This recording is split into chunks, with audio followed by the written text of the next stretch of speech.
ಯಾವ ಆಧಾರದ ಮೇಲೆ ಇಂಥದ್ದೊಂದು ನಿರ್ಣಯಕ್ಕೆ ಬರಲಾಯಿತು ಅದನ್ನು ಆ ಜಡ್ಜ್ಮೆಂಟ್ನಲ್ಲಿ ವಿವರಿಸಲಾಗಿದೆ. ಹಿಜಾಬ್ ಧರಿಸುವುದು ಇಸ್ಲಾಂ ಧರ್ಮದ ಉಲ್ಲಂಘಿಸಲಾಗದ ಆಚರಣೆ ಎಂದು ಸಾಬೀತುಪಡಿಸಲು ಅರ್ಜಿದಾರರು ದಯನೀಯವಾಗಿ ಸೋತಿದ್ದಾರೆ. ಏನಿದ್ರ ಅರ್ಥ?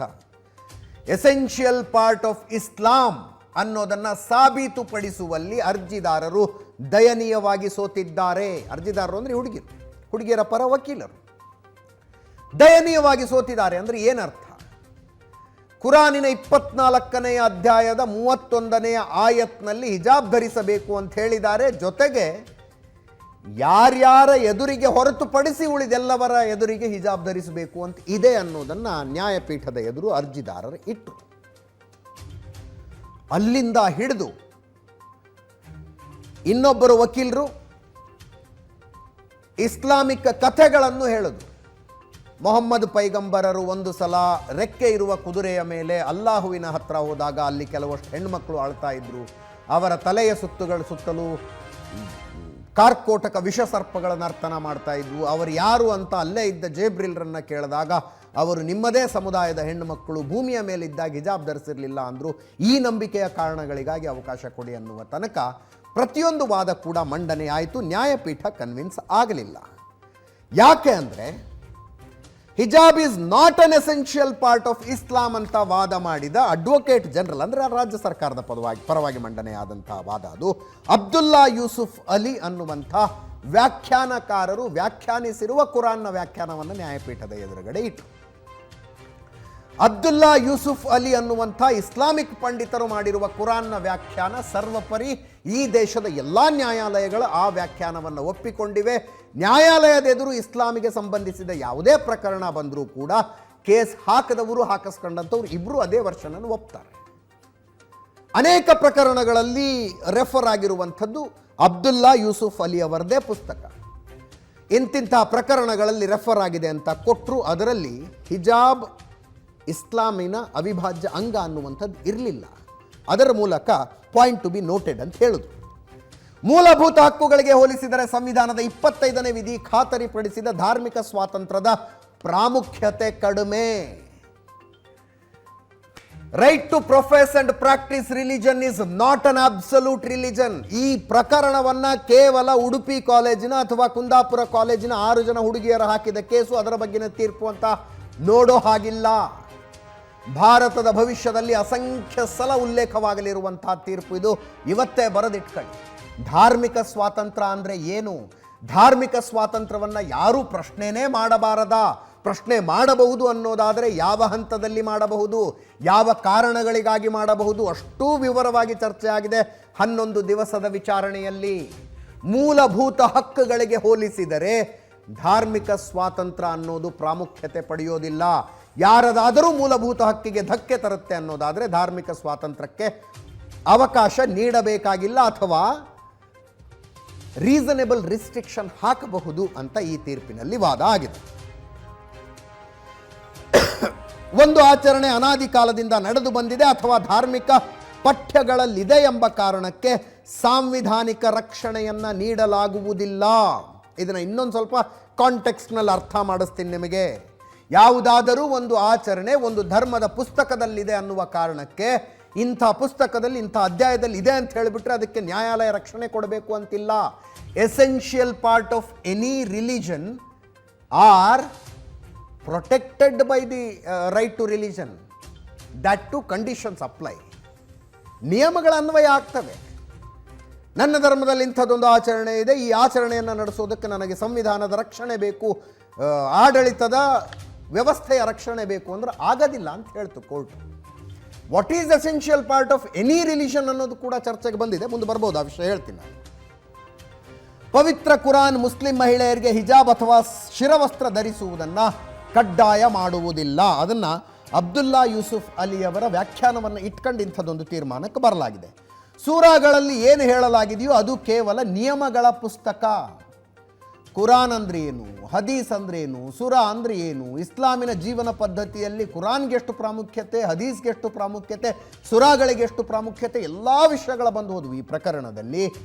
ಸುರಾಗಳಲ್ಲಿ ಏನು ಹೇಳಲಾಗಿದೆಯೋ ಅದು ಕೇವಲ ನಿಯಮಗಳ ಪುಸ್ತಕ. ಹಿಜಾಬ್ ಧರಿಸದೇ ಇದ್ದರೆ ದಂಡ ಅಥವಾ ಪ್ರಾಯಶ್ಚಿತ್ತದ ವಿವರಣೆ ಅಲ್ಲಿ ಇಲ್ಲ.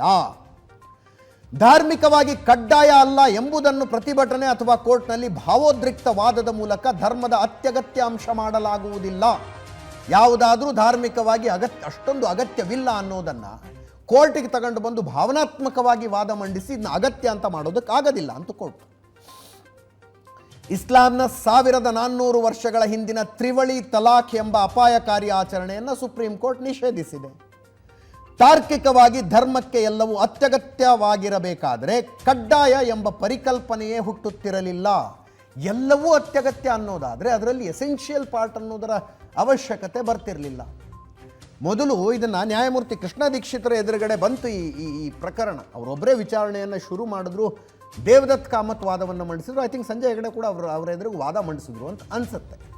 ಒಂದು ಕಡೆ ದೇವದತ್ ಕಾಮತ್ರು ಕುರಾನ್ನ ಪ್ರತಿಯಲ್ಲಿ ನೋಡಿ, ಇಲ್ಲಿ 24ನೇ ಅಧ್ಯಾಯ ಇದೆ, 31ನೇ ಶ್ಲೋಕ ಇದೆ, 31ನೇ ಆಯತ್ ಇದೆ, ಇದರಲ್ಲಿ ಹಿಜಾಬ್ ಹಾಕಬೇಕು ಅಂತ ಹೇಳಿದ್ದಾರೆ, ಅದರಿಂದ ಇದಕ್ಕೆ ಅವಕಾಶ ಕೊಡಿ ಅಂತ ಕೇಳಿದಾಗ ನ್ಯಾಯಮೂರ್ತಿ ಕೃಷ್ಣ ದೀಕ್ಷಿತರು ಒಂದು ಪ್ರಶ್ನೆ ಮಾಡ್ತಾರೆ, ಕುರಾನ್ನಲ್ಲಿ ಇರೋದೆಲ್ಲವೂ ಕಡ್ಡಾಯವಾಗಿದ್ದರೆ ಹೌದು ಅನ್ನೋದಾದರೆ ಏನೇನಿದೆ ಅದರಲ್ಲಿ? ಆವಾಗ ಏಕಾಏಕಿ ಎಚ್ಚೆತ್ತುಕೊಂಡ್ರು ದೇವದತ್ ಕಾಮತ್ರು, ಮೈಲಾರ್ಡ್ ಆ ವಿಷಯಕ್ಕೆ ಈಗ ಹೋಗೋದು ಬೇಡ ಅಂದರು. ಅದನ್ನೇ ಕೇಳ್ತಾ ಇದ್ದಾರೆ ಇಲ್ಲಿ. ತಾರ್ಕಿಕವಾಗಿ ಧರ್ಮಕ್ಕೆ ಎಲ್ಲವೂ ಅತ್ಯಗತ್ಯವಾಗಿರಬೇಕಾದ್ರೆ ಕಡ್ಡಾಯ ಅನ್ನೋ ಪರಿಕಲ್ಪನೆಯೇ ಹುಟ್ಟುತ್ತಿರಲಿಲ್ಲ. ಒಂದು ಪುಸ್ತಕದಲ್ಲಿ ಏನೇನಿದೆಯೋ ಅದು ಎಲ್ಲವೂ ಅತ್ಯಗತ್ಯ ಅನ್ನೋದಾದರೆ 5 ಪಿಲ್ಲರ್ಸ್ ಆಫ್ ಇಸ್ಲಾಂ ಅಂತೀವಿ, ಅಂಥದ್ದು ಯಾಕೆ ಬೇಕಾಗಿತ್ತು ಅಂತ ಕೇಳ್ತಾರೆ. ಹಿಜಾಬ್ ಧರಿಸುವುದು ಆತ್ಮಸಾಕ್ಷಿಯ ಸ್ವಾತಂತ್ರ್ಯ, ಹಿಜಾಬ್ ತೆಗೆಯಿರಿ ಎಂದು ಹೇಳುವುದು ಆತ್ಮಸಾಕ್ಷಿಯ ಸ್ವಾತಂತ್ರ್ಯ ಪ್ರಶ್ನಿಸಿದಂತೆ ಎಂಬ ವಾದವನ್ನು ಒಪ್ಪುವಂಥದ್ದಲ್ಲ. ಇಡೀ ಕೇಸಿಗೆ ನಾನು ಆಮೇಲೆ ಮಾತಾಡ್ತೀನಿ, ನಮ್ಮ ಜೊತೆಗೆ ಲೈವ್ನಲ್ಲಿರ್ತಾರೆ ಪ್ರಭುಲಿಂಗ್ ನಾವಡಿಗೆ ಅಡ್ವೊಕೇಟ್ ಜನರಲ್ ಅವರು ಎಲ್ಲರೂ ಇಡೀ ಅಷ್ಟೊತ್ತು ತನಕ ವಾದ ಮಂಡಿಸಿದ ಪ್ರತಿಯೊಬ್ಬರು ಕೂಡ ಸಂವಿಧಾನದ 25ನೇ ವಿಧಿಯಲ್ಲಿನ ಧಾರ್ಮಿಕ ಸ್ವಾತಂತ್ರ್ಯ ಅಂತ ಮಾತಾಡ್ತಾ ಇದ್ರು. ಪ್ರಭುಲಿಂಗ್ ನಾವಡಿಗೆ ಏಕಾಏಕಿ ಸ್ವಲ್ಪ ಹಿಂದೆ ಬನ್ನಿ, ಅಲ್ಲಿ ಫ್ರೀಡಮ್ ಆಫ್ ಕಾನ್ಷಿಯನ್ಸ್ ಅಂತ ಒಂದು ವಾಕ್ಯ ಇದೆ ನೋಡಿ ಅಂದರು. ಇಡೀ ಪ್ರಕರಣಕ್ಕೊಂದು ಟ್ವಿಸ್ಟ್ ಸಿಕ್ಕಿಬಿಡ್ತು ಅಲ್ಲಿಂದ. ಆತ್ಮಸಾಕ್ಷಿಯ ಸ್ವಾತಂತ್ರ್ಯ ಅಂದರೆ ಏನು? ಆ ವಾಕ್ಯವನ್ನು ಸೇರಿಸುವಾಗ ಸಂವಿಧಾನ ರಚನಾ ಸಮಿತಿ ಏನೇನು ಚರ್ಚೆ ಮಾಡಿತ್ತು, ಡಾಕ್ಟರ್ BR ಅಂಬೇಡ್ಕರ್ ಏನು ಅಭಿಪ್ರಾಯ ವ್ಯಕ್ತಪಡಿಸಿದ್ರು, ಬಹಳ ವಿವರವಾಗಿ ಮಾತಾಡಿದ್ರು. ಅದನ್ನು ಆತ್ಮಸಾಕ್ಷಿಯ ಸ್ವಾತಂತ್ರ್ಯ, ಧಾರ್ಮಿಕ ಹಕ್ಕು ಎರಡನ್ನೂ ನಮ್ಮ ಸಂವಿಧಾನದಲ್ಲಿ ಯಾಕೆ ಇಟ್ಟರು ಅಂತ ಬಹಳ ಇಂಟ್ರೆಸ್ಟಿಂಗ್ ವಾದ ಅದು. ಆತ್ಮಸಾಕ್ಷಿಯ ಸ್ವಾತಂತ್ರ್ಯ ಧಾರ್ಮಿಕ ಹಕ್ಕಿನ ವ್ಯಾಪ್ತಿಗೆ ಬರುವುದಿಲ್ಲ, ಎರಡೂ ಪ್ರತ್ಯೇಕ ವಿಷಯಗಳು. ಎಕ್ಸಾಕ್ಟ್ಲಿ. ಧಾರ್ಮಿಕ ಹಕ್ಕನ್ನು ಕೊಟ್ಟ ನಂತರ, ಧಾರ್ಮಿಕ ಸ್ವಾತಂತ್ರ್ಯವನ್ನು ಕೊಟ್ಟ ನಂತರ ಆತ್ಮಸಾಕ್ಷಿಯ ಸ್ವಾತಂತ್ರ್ಯವನ್ನು ಯಾಕೆ ಕೊಡಬೇಕಾಗಿತ್ತು? ನನಗೆ ದೇವರಲ್ಲಿ ನಂಬಿಕೆ ಇಲ್ಲ, ನಾಸ್ತಿಕನಾಗಿರ್ತೀನಿ ಅಂತ ಹೇಳುವುದನ್ನೂ ಕೂಡ ವ್ಯಾಲಿಡ್ಗೊಳಿಸುವಂಥದ್ದು ಆತ್ಮಸಾಕ್ಷಿಯ ಸ್ವಾತಂತ್ರ್ಯ. ಶಾಲೆಗಳಲ್ಲಿ ಸಮವಸ್ತ್ರ ಕಡ್ಡಾಯಗೊಳಿಸಿ ಸಮಂಜಸ ನಿರ್ಬಂಧ ಹೇರುವುದಕ್ಕೆ ಸಂವಿಧಾನ ಅನುಮತಿಸುತ್ತದೆ. ಇದಕ್ಕೆ ವಿದ್ಯಾರ್ಥಿಗಳು ವಿರೋಧಿಸುವಂತಿಲ್ಲ. ಇಂಥದ್ದೇ ಯೂನಿಫಾರ್ಮ್ ಹಾಕ್ಕೊಂಡು ಬನ್ನಿ ಅಂತ ಶಾಲೆಗಳವರು ಹೇಳುವಂಥದ್ದು ರೀಸನೇಬಲ್ ರಿಸ್ಟ್ರಿಕ್ಷನ್. ಇದೇ ಶಬ್ದ ಬಳಸುತ್ತೆ ತೀರ್ಪಿನಲ್ಲಿ ನ್ಯಾಯಪೀಠ, ರೀಸನೇಬಲ್ ರಿಸ್ಟ್ರಿಕ್ಷನ್.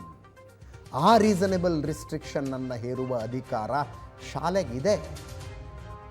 ಅದನ್ನೂ ವಿದ್ಯಾರ್ಥಿನಿಯರು ಪ್ರಶ್ನೆ ಮಾಡ್ತೀನಿ ಅಂದರೆ ಆಗೋದಿಲ್ಲ.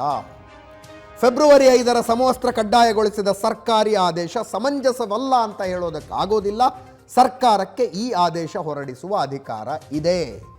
ಆದೇಶದ ಬಗ್ಗೆ ಏನು ಡಿಬೇಟ್ ಆಯಿತು 11 ದಿನಗಳ ಹೈಕೋರ್ಟಿನ ವಿಚಾರಣೆಯಲ್ಲಿ ಅಂದರೆ it has been released without application of mind ಅನ್ನೋದ್ರಿಂದ ಹಿಡಿದು ಈ ಆದೇಶ ಹೊರಡಿಸುವ ಅಧಿಕಾರ ಸರ್ಕಾರಕ್ಕೇನಿದೆ? CDCಗಳು, ಕಾಲೇಜ್ ಡೆವಲಪ್ಮೆಂಟ್ ಕಮಿಟಿಗಳು ಅಂದರೆ ಏನು, ಡೆವಲಪ್ಮೆಂಟ್ ಅಂದರೆ ಏನು, ಎಜುಕೇಷನ್ಗೆ ಏನು ಕಾಂಟ್ರಿಬ್ಯೂಟ್ ಮಾಡಬೇಕು? ಯಾವನೋ MLA ಆಗಿರ್ತಾನೆ, ಒಂದೊಂದು ಸಲ ಅವನ್ನ ಕರ್ಕೊಂಡು ಬಂದು ಅಧ್ಯಕ್ಷರನ್ನ ಮಾಡಿಬಿಡ್ತೀರಾ, ಆತನಿಗೊಂದು ಪಕ್ಷ ಇದೆ, ಒಂದು ಸಿದ್ಧಾಂತ ಇದೆ, ಆತ ತನ್ನ ಐಡಿಯಾಲಜಿಗೆ ತಕ್ಕಂಗೆ ಕಾಲೇಜ್ ನಡೆಸೋದಕ್ಕಾಗತ್ತಾ ಅನ್ನೋದರ ತನಕ ಪ್ರತಿಯೊಂದು ವಾದವನ್ನು ಮಂಡಿಸಲಾಗಿತ್ತು. ನ್ಯಾಯಪೀಠ ಹೇಳ್ತು ಅದು ತಪ್ಪೇನಲ್ಲ. ಆದೇಶ ಹೊರಡಿಸುವ ಅಧಿಕಾರವೂ ಸರ್ಕಾರಕ್ಕಿದೆ. CDCಗೆ ಶಾಸಕರಾದಂಥವರು ಅಧ್ಯಕ್ಷರಾಗಿರೋದು ತಪ್ಪಲ್ಲ ಅಂತ ನ್ಯಾಯಪೀಠ ಹೇಳ್ತು. ಶಾಲಾ ಆಡಳಿತ ಮಂಡಳಿ, ಕಾಲೇಜು ಅಭಿವೃದ್ಧಿ ಮಂಡಳಿ ವಿರುದ್ಧ ಕ್ರಮ ಕೈಗೊಳ್ಳಿ ಅನ್ನುವ ಮನವಿಯನ್ನು ತಿರಸ್ಕಾರ ಮಾಡಿತು ಇವತ್ತು ನ್ಯಾಯಪೀಠ. ಏನು ತಪ್ಪು ಮಾಡಿದ್ದಾರೆ ಅವರು? ನಮ್ಮ ಕಾಲೇಜಿನ ಇತಿಹಾಸದಲ್ಲಿ ಯಾವತ್ತೂ ಹಿಜಾಬ್ ಹಾಕ್ಕೊಂಡು ಕ್ಲಾಸ್ ರೂಮ್ನಲ್ಲಿ ಕೂತ್ಕೊಳ್ಳೋದಕ್ಕೆ ಅವಕಾಶ ಕೊಟ್ಟಿಲ್ಲ. ನೀವು ಕಾಲೇಜಿಗೆ ಅಡ್ಮಿಷನ್ ಮಾಡಿಸುವಾಗ ಕಾಲೇಜಿನ ಯೂನಿಫಾರ್ಮ್ ನಿಯಮವನ್ನು ಪಾಲಿಸ್ತೀನಿ ಅಂತ ಬರೆದಿರುವ ಪತ್ರಕ್ಕೆ ಸಹಿ ಹಾಕಿದ್ದೀರಿ. ನೀವು PUC ಫಸ್ಟ್ ಇಯರಿಗೆ ಜಾಯ್ನ್ ಆದಂಥವರು ಫಸ್ಟ್ ಇಯರನ್ನು ಮುಗಿಸಿ ಸೆಕೆಂಡ್ ಇಯರ್ ಎಂಡಿಗೆ ಬಂದಾಗ ಹಿಜಾಬ್ ಬೇಕು ಅಂತ ಹೇಳ್ತಾ ಇದ್ದೀರಿ. ಹಿಂಗಾದ್ರೆ ಆಗೋದಿಲ್ಲ, ಅಕಾಡೆಮಿಕ್ ಇಯರ್ ಮುಗಿಸ್ಬೇಕು ಅಂತ ಅವ್ರು ಹೇಳಿದ್ದಾರೆ. ಅವ್ರು ಹೇಳಿದ್ರಲ್ಲಿ ಏನು ತಪ್ಪಿಲ್ಲ ಅಂತ. ಹಿಜಾಬ್ಗೆ ಅವಕಾಶ ಕೋರಿದ್ದ ಸಾರ್ವಜನಿಕ ಹಿತಾಸಕ್ತಿ ಅರ್ಜಿಗಳನ್ನು ತಿರಸ್ಕರಿಸಲಾಗಿದೆ. ಈ ವಿಷಯದಲ್ಲಿ ಮಧ್ಯಪ್ರವೇಶದ ಅವಶ್ಯಕತೆ ಇಲ್ಲ. 292 ಪುಟಗಳ ತೀರ್ಪು. ಇಷ್ಟು ತೀರ್ಪಿನ ಜಿಸ್ಟ್ ಅನ್ನು ನಿಮಗೆ ಹೇಳಿದ್ದೀನಿ.